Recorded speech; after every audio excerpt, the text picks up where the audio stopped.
Hello, what's up guys, I'm Snake with Curiosity. This video about to explain, next. The movie opens with a man named Chris Johnson sitting alone in a diner, looking like he's either waiting for destiny or a very late breakfast special. He checks his watch, stares at the exact time, then suddenly turns toward the entrance like he knows someone is about to walk in. But nobody does. No dramatic entrance, no slow motion reveal, nothing. So Chris casually gets up and leaves. Chris lives in Las Vegas, where he makes a living performing in a small magic show under the stage name Frank Cadillac, which sounds less like a magician and more like a used car salesman with confidence.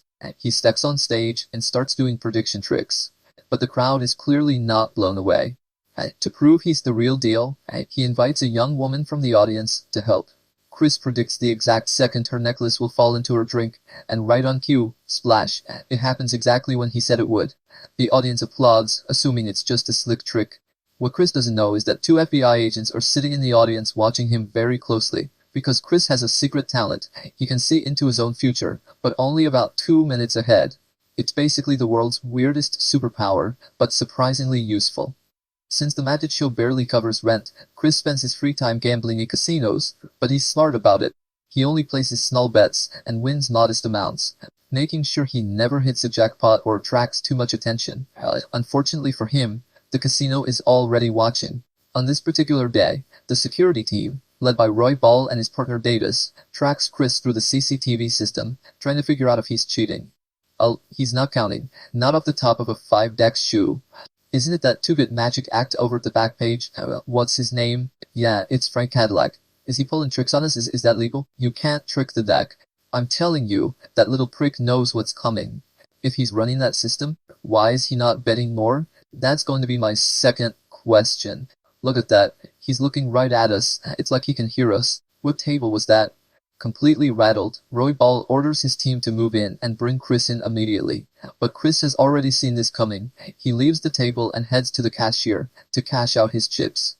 While standing there, he looks 2 minutes into the future and sees a man pull out a gun, rob the cashier, kill 2 people, and run off with the money. Then the vision ends. Seconds later, the same man walks up. Before the guy can even draw the weapon, Chris launches at him and disarms him instantly. Hero move. Unfortunately, casino security arrived at the worst possible moment, sees Chris holding the gun, and assumes he's the robber. It's his gun. He was going to shoot 2 people. Chris realizes there is absolutely no way anyone is going to believe that explanation, so he does the smart thing, runs. The entire casino security team is deployed to catch him, but thanks to his ability to see their moves before they make them, Chris slips past everyone, like he's playing life on easy mode. Meanwhile, Davis is feeding guards his exact location to the surveillance system. There he is behind you. Your left, turn around. He's right between you. Still, Chris stays 1 step ahead the whole time. At one point, he ducks into a restroom, changes clothes in record time, and walks back out in disguise. By the time Davis updates the team, Chris is already heading for the exit. He escapes the building, steals a car, and tears out of there. Roy Ball contacts the Las Vegas police, and soon a full-speed chase is tearing through city streets. As Chris approaches a train crossing, he sees a future where he slows down and gets absolutely obliterated by an oncoming train. So instead, he floors it and blasts across the tracks seconds before impact. The police have to stop, and Chris gets away. Meanwhile, FBI agent Callie Ferris shows the casino footage to her boss. He rose to the top of our gambling fraud wish list about 2 months ago. Now, what he does has nothing to do with luck. It's definable ability. Look at him. He knows exactly what to do to not be caught. She's been tracking Chris for a while and is convinced he has a real supernatural gift. Her boss, however, has bigger problems. European terrorists have stolen a nuclear weapon from Russia and plan to detonate it somewhere in Los Angeles. Casual workplace update. Every available agent is focused on stopping that disaster. Callie argues that if they can find Chris, his ability might help locate the bomb. Reluctantly, her boss agrees and gives her 5 days to prove it. Callie immediately sends her assistant, Kavanaugh, to bring in Roy Ball. Kavanaugh arrives at the casino, flashes his badge, and escorts Roy Ball to the FBI's Mobile Command Center. There, Callie questions him about Chris. Roy Ball explains they were already watching Chris for possible cheating. Callie then shows him a photo of Chris, staring directly into the camera, and asks what they were discussing at that exact moment. Roy Ball admits he was just about to order Chris arrested when Chris suddenly looked up. Callie connects the dots, so he doesn't have to be there to do it. Once you enter his consciousness, he can pick it up. After faking Roy Ball, she dismisses him. Outside, Kavanaugh gives Roy Ball a warning. Never mention Chris's identity again. Johnson never existed. That's going to be difficult considering 100 cameras, some at the casino. Not to worry, the states have been destroyed. Hey, she's single. Back inside, Callie and her team study the remaining data and confirm that Chris can see somewhere between a minute and a half to 2 minutes into the future. At one point, there was a 2-minute 16-second delay. He never bet, just got up and walked away. Maybe 216 is too long. He can't see that far. Right then, Kavanaugh returns with fresh news. The police have located the stolen car. Meanwhile, Chris drives straight to the home of his old friend Irv, still on the run. When Irv sees the car, he asks where it came from. Chris casually admits he stole it, like he borrowed sugar from a neighbor. Irv immediately scolds him for stealing cars and constantly living like a fugitive, warning that lifestyle only ends one way, and it's not with retirement benefits. He also tells Chris to forget about the mysterious woman he keeps seeing in his visions. The same woman Chris has been visiting the diner every day to meet. In his vision, Chris doesn't know the exact day she'll appear. He only knows she'll show up at 9:08 because he saw a clock. That's it. No date, no clue whether it's morning or night. So he goes to the diner twice a day, like the most committed romantic in Nevada. Listen, about that girl. When you looked at the clock, did you happen to see a calendar? Because it could be 10 years from now. She gets hungry. Chris explains that this woman is different. When she's involved, he can see farther into the future than the normal 2-minute limit. To him, that means she might be the love of his life. Irv tells him not to gamble everything on something that may never happen. Suddenly, Chris freezes. He tells Irv a woman is on her way. An undercover cop. Irv immediately panics. Cop, well then you got to go. But Chris decides to stay. Hold on. I want to see how much she knows what she wants from me. Moments later, Callie walks in and asks to speak with Chris alone. She hints at his future seeing ability, but Chris plays dumb, pretending she must mean his stage act. He even jokes that he saw her at the show. Callie is not in the mood for banter. She gets straight to the point and tells him a nuclear device has been stolen and smuggled into the United States. It is going to be detonated somewhere, and she wants his help finding it. Chris refuses immediately. He makes it clear he wants nothing to do with the government. In his mind, they'll use him, study him, and lock him in a room forever. So Callie changes strategy. She reminds him they have footage of him holding a gun in the casino and evidence that he stole a car. That was an accident. He had a gun. He was going to shoot 2 people. Yeah, how'd you know that? No good deed goes unpunished, does it? I can fix her legal problems, buddy, but you've got to step up. Otherwise her next magic show is going to be a Folsom State prison. It's ironic, but people like you who try to help have been torturing me in the full sense of the word since I was 3 years old. What do they call it? Oh yeah, observed play therapy, featuring the marathon, 3. 6 hour. Can you guess the next flashcard game? So please, just leave me alone and let me live something close to a normal life. Chris doesn't budge and refuses again. Suddenly, armed FBI agents storm the room and surround the entire building. Then, time rewinds. Turns out, Chris had only seen that whole disaster in advance. You're right, I got to go. Using that heads up, he slips out the back door before anyone can react. Moments later, Callie walks into the room and finds only Irv casually playing pool. Chris is gone. I missed him by seconds, didn't I? Elsewhere, Roy Ball is heading to his car in a parking lot when a man and woman approach him, claiming to be Gaming Commission employees.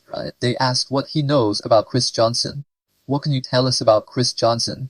Roy Ball keeps quiet at first, then says he doesn't know anyone by that name. The woman immediately shoots him in the knee. As he drops in agony, the man pulls out a knife and demands real answers. The next day, Chris is back at the same roadside diner, sipping his drink and staring at his watch like the world's most committed regular customer. This time, at the exact moment he's been waiting for. The woman from his visions finally walks in. Her name is Liz. She passes a stunned Chris and takes a seat nearby. Chris instantly starts running multiple future scenarios in his head, trying to figure out the version where introducing himself doesn't crash and burn. Excuse me, do you have a light? I don't smoke. Sorry to bother you, I have a question about the coffee, the bean they use. Isn't that something you should probably ask your waitress? Oh wow, here you go. Please don't. Every attempt fails miserably. Then Liz's ex-boyfriend, Kendall, shows up and confronts her for avoiding him. He gets aggressive, grabs her hand, and refuses to let go even when she tells him he's hurting her. Chris steps in and tells him to back off. Kendall responds the old-fashioned way, with a punch, but Chris casually dodges it. Then the next one, then the next one. Kendall keeps swinging like he's in a bad action movie, while Chris avoids every hit with ease and even knocks him down without breaking a sweat. All while calmly talking to Liz. Chris pins Kendall to the floor, makes him pay for Liz's breakfast, and throws in a quick coin trick for style points. Still, Liz isn't impressed. She walks away. You know what? You two work things out, so that future doesn't work either. Time resets again. This time, Chris lets Kendall punch him, even though he knows it's coming. Smart move. Liz immediately snaps at Kendall and tells him to leave. Then she stays behind to help Chris. As they talk, Chris tells her his car was stolen, and he's trying to get to Flagstaff. Liz says she's headed there too, where she teaches at a local school. Feeling sympathetic, she offers him a ride, though she jokingly adds that he doesn't seem like a psycho. Soon, they're on the road together. During the drive, Chris says meeting at the diner and heading the same direction has to be destiny. Liz disagrees. She says she doesn't believe in destiny, and that life is better when it surprises you. Meanwhile, Callie and Kavanaugh track Chris to the diner and question the owners. They learn Chris had been coming there every day and always leaving at exactly 8:09. Except today. The owners mention he met a woman, and they overheard the two talking about going to Flagstaff. After leaving, Callie orders Kavanaugh to pull traffic camera footage from the area and track Chris's route. Then Kavanaugh drops a bombshell. Roy Ball has been found dead in a parking lot, throat cut, kneecap shattered by a gunshot. You're telling me this now? We just talked to him about Johnson. Hey, I just found out. Callie immediately realizes the terrorists must be behind it. They're trying to eliminate Chris before he can ruin their plan. Chris and Liz arrive at an Indian settlement near the Grand Canyon, where a local tribe lives, and where Liz works part-time as a teacher. As they head toward the village, Chris says he'd like to meet the tribe's shaman.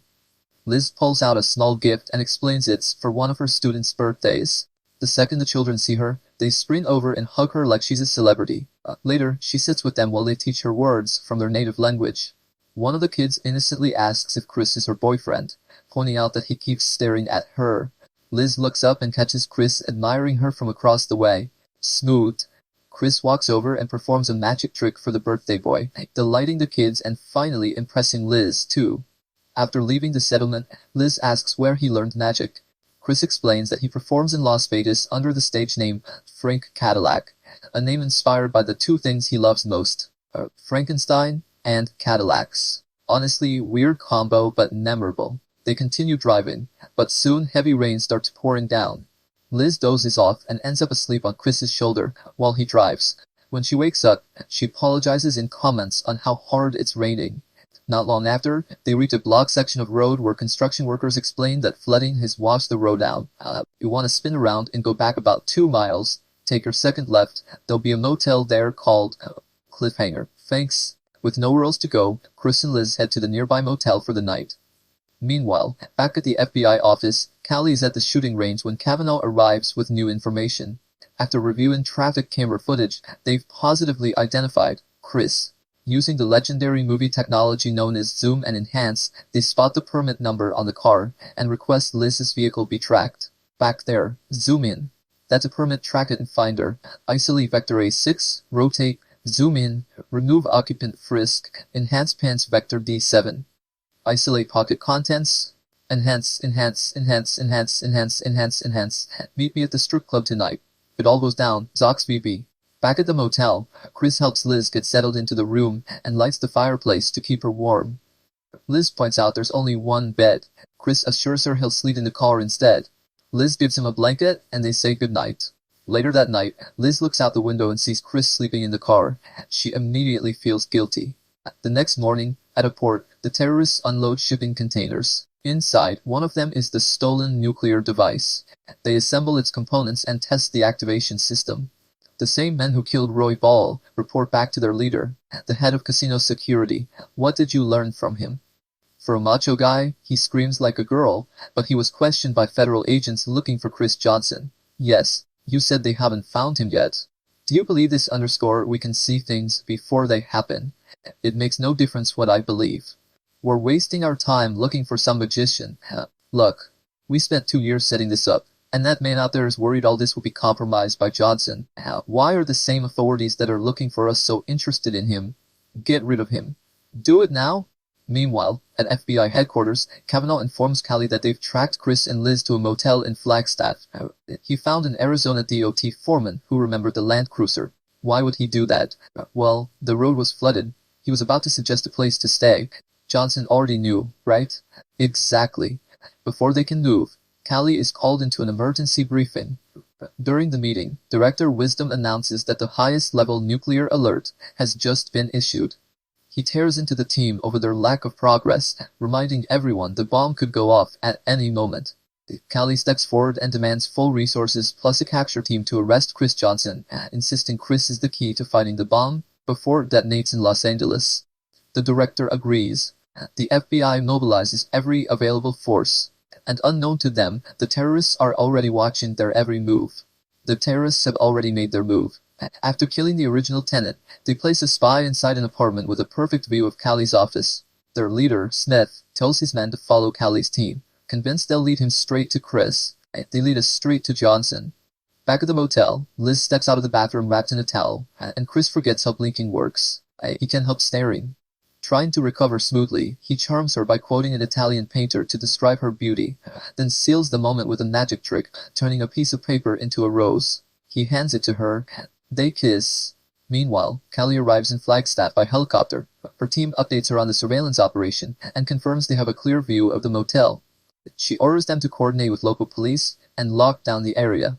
Then she drops new information. A body was found in an apartment overlooking her office. Body turned up in an apartment with a line of sight to my office. Slit throat, like royal. Somebody's trying to follow us to Johnson. Back at the motel, Chris and Liz enjoy a quiet moment together. Lying on the bed, Liz softly admits that maybe she does believe in destiny, after all. Outside, Callie and Kavanaugh watch the motel from a distance through binoculars. They spot Liz stepping outside and decide to intersect her. Callie insists they wait at least 2 minutes so Chris won't see it coming. Once the time passes, they approach Liz. Callie flashes her badge and orders her into the car.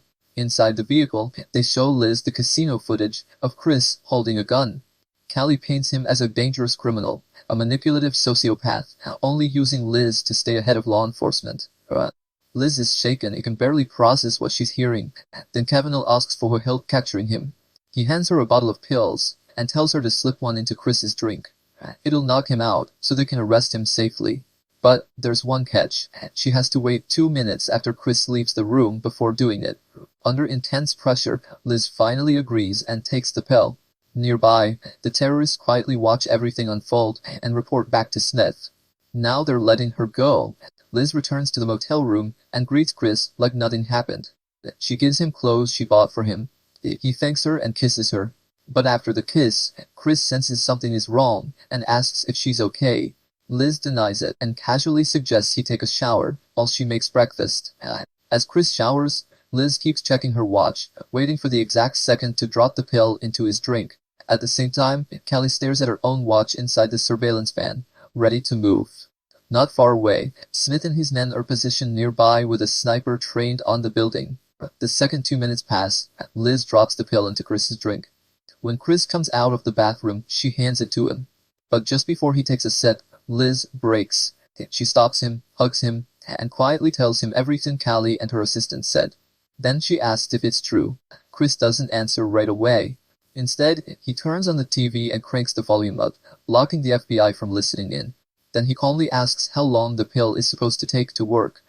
After she tells him, Chris switches the glasses and walks outside to drink it himself. From the surveillance van, Callie watches in confusion. The sniper sees him too, but can't get a clean shot. Chris comes back inside and tells Liz everything the FBI said is a lie. Man in a casino would have killed 2 people. It happened. It just hadn't happened yet. Oh my god, you are delusional. To prove it, Chris starts predicting every line spoken on television before it's said. He changes channels over and over and nails it every time. That's right. Sir, you're the only person authorized to do so. That's right, sir. You are the only person authorized to do so. You can't get lost in the woods if you never go into the woods. You can't get lost in the woods if you never go into the woods. Stunned, Liz asks how he's doing it. Chris explains that he was born with the ability to see the future, but only 2 minutes ahead, and only when events are directly tied to him. Then he reveals something even bigger. For some reason, when it comes to Liz, he can see much farther into the future. For some reason, I saw you far beyond anything I'd ever seen before, and I don't know why. What do you mean you saw me? You've been doing that to me, that you know what I'm going to do and what I'm going to say, that you've just been setting me up. No, I haven't. Chris insists that isn't what happened. He says he's been searching for her because he doesn't understand why she's different. When Liz asks why the FBI is after him, Chris explains they think his gift can help with national security. He refuses because his normal visions are too limited. But with Liz, those limits disappear, and the FBI doesn't know that yet. Chris hands Liz an envelope filled with $10,000 and tells her to set her watch 7 minutes ahead. He writes instructions on a piece of paper and tells her to follow them exactly 45 seconds after he leaves. Then he promises that whether it takes a week or a month, he'll find her again. After one last kiss, Chris walks out. Outside, Callie instantly knows something is off. Something's wrong. She rushes out and raises her binoculars, only to see Chris already outside, staring directly back at her. No hesitation. Chris jumps down the nearby slope and runs. Callie immediately orders every agent to pursue him and take him alive. Following Chris's instructions, Liz starts the car, puts it in gear, and sends it rolling down the slope. The vehicle slams into a water tower, bringing it crashing down and sending huge logs and construction equipment barreling downhill. As Chris races through the wooded hillside, the terrorist sniper fires, but Chris sees it coming and dodges the bullet at the last possible second. Logs, debris, and the runaway car thunder down the slope, blocking the agents chasing him. Chris barely avoids being crushed, calculating every move perfectly as he reaches the bottom of the mountain. But Callie is already there, gun raised. You know you're not going to shoot. Then she notices massive lobs hurtling straight toward her. She realizes the only way to stop Chris is to sacrifice herself and force him to save her. You're going to let me die. Chris can't leave her. He rushes forward and pulls her to safety just as the debris crashes around them, trapping both of them. More agents arrive, and Callie immediately orders Chris taken into custody. No good deed goes unpunished, does it? From a distance, Smith and his men watch as Chris is captured. Smith calmly places a call and orders one of his operatives to kidnap Liz and use her as bait. Moments later, the man pulls up beside her, points a gun, and abducts her. After that, Chris is taken to FBI headquarters and strapped to a chair. Special clamps hold his eyelids open, so he can't blink or close his eyes, because apparently subtlety has left the building. Once everything is ready, Callie thanks him for saving her earlier, then turns on a television. The plan is simple. Chris will watch live broadcasts and look into the future to see when and where the nuclear bomb will be detonated. And every TV station in the world will be reporting the exact details once it happens. Push that 2 minutes as far as you can and find it. If I do what you want, it'll keep me in this chair forever. As Chris focuses, he's pulled into a future vision.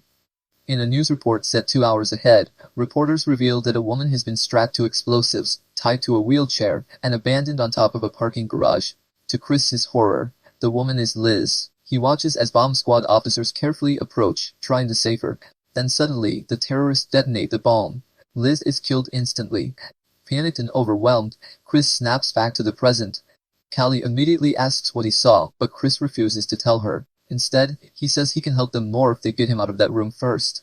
Callie reluctantly agrees and orders him moved to a holding cell. Once inside the cell, Chris asks for a cigarette. While the guards are briefly distracted, he makes his move, using his foresight to predict every punch, grab, and mistake before it happens. He takes both guards down with embarrassing ease and slips out of the cell. The alarm instantly blares, sending the entire building into lockdown mode. Callie and several agents take off after him. As Chris races to the facility, a helicopter tracks his movement from above while he heads straight for the parking garage he saw in his vision. He makes it inside and sprints to the roof. Callie orders her team to stay back and follows him alone, gun drawn. On the rooftop, Chris stands near the exact spot where he knows Liz will die. Callie confronts him, demanding to know why he's there. Chris finally tells the truth. Liz will die on that roof in 2 hours. Callie offers him a deal. She'll help save Liz if he helps them find the bomb. He agrees, and they quickly form a plan. Callie believes the terrorists are using Chris as bait. 10 to 1. You go out on that roof, they're gonna put a bullet in your brain. I know. She orders every radio and telecommunications signal in the area shut down. The plan is simple. Chris will step into the open, the sniper will take the shot, Chris will fake being hit, the shooter's position will be exposed. Then the FBI ends the conversation permanently. Chris walks into the open section of the garage. The second he reaches the center, the sniper fires. Chris dodges the bullet at the last possible moment, then collapses like he's been hit. The sniper tries calling his superiors, but nothing goes through because of the signal blackout. The FBI traces the gunshot location and takes him out immediately. Chris stands up completely unharmed as Callie approaches. He admits that in every future he's seen so far, Liz still dies. Callie suggests changing the game entirely. Save Liz before she's ever brought to the garage. Chris pushes his vision farther ahead and sees the exact moment Liz will be moved. He manages to read the license plate of the van, transporting her. He gives the number to Callie, who immediately orders it tracked. Meanwhile, Liz has already been strapped into an explosive vest and loaded into the van, ready to leave the port. At that moment, Chris starts briefing the FBI on how to hit the port. Alpha Bravo will swarm the You can just be quiet and do exactly what I say. I'll save your life. Sniper teams will initiate on Johnson's call. On his call, are we clear? All elements, shoot to kill any hostiles. What about intel? We don't need them. We have him. Moments later, the assault begins. As the van carrying Liz moves to leave the port and terrorist leader Smith boards a helicopter to escape, the FBI storms in with armored vehicles and helicopters. Gunfire erupts across the port, sending Smith's men scrambling for cover. Stop the van. Not yet. You'll kill her. Following Chris's timing, Callie takes a perfect shot at nearby fuel barrels. Now, the explosion flips the van onto its side and sends it crashing. Liz manages to break free and runs into a nearby warehouse, hiding between stacks of cargo. Chris leads the capture team after her, calling out enemy positions seconds before they attack. Thanks to him, agents dodged bullets like they rehearsed this yesterday. They got the guy on the crane northeast corner. Negative on a visual. Give me that. Aim for the doorway. 8 in above the guardrail. Inside the warehouse, Liz struggles to remove the bomb vest but can't. As she moves deeper inside, Smith finds her and takes her hostage, with his remaining men beside him. He uses Liz as a human shield, gripping the detonator and threatening to kill her. Chris and the FBI chase them onto a massive oil tanker. As they retreat, the terrorists plant motion-sensitive explosives all over the shed to slow everyone down. Chris spots the first bomb seconds before it detonates, giving an agent just enough time to disarm it. He keeps detecting the others in advance, guiding the team through the floating death maze. There are explosives there, and there. Stay close. One of the terrorists hides in a concealed position, ready to ambush them. Chris sees himself getting shot in the future and instantly warns the team. Sniper. And where? Behind us. Sniper 6 o'clock. Got a visual. Nobody move. I'll find him. Catwalk, 2nd level. The sniper is eliminated before he can fire. To move faster, they split up and search the ship separately. We have to clear this deck by deck. You take this one, I'll do the rest. Chris runs dozens of future possibilities in his mind, searching every route at once. In one version, he finally sees Smith escaping with Liz near the engine room. Meanwhile, on the upper deck, one of the terrorists catches Callie's team off guard. A burst of gunfire erupts. Kavanaugh is hit fatally. Callie shoots the attacker, but it's too late. Kavanaugh dies on the spot. Shaken but not broken, Callie keeps moving. The teams regroup and Chris leads them straight to Smith. Callie orders him to release Liz. Smith keeps Liz in front of him as a shield and warns Chris not to come closer.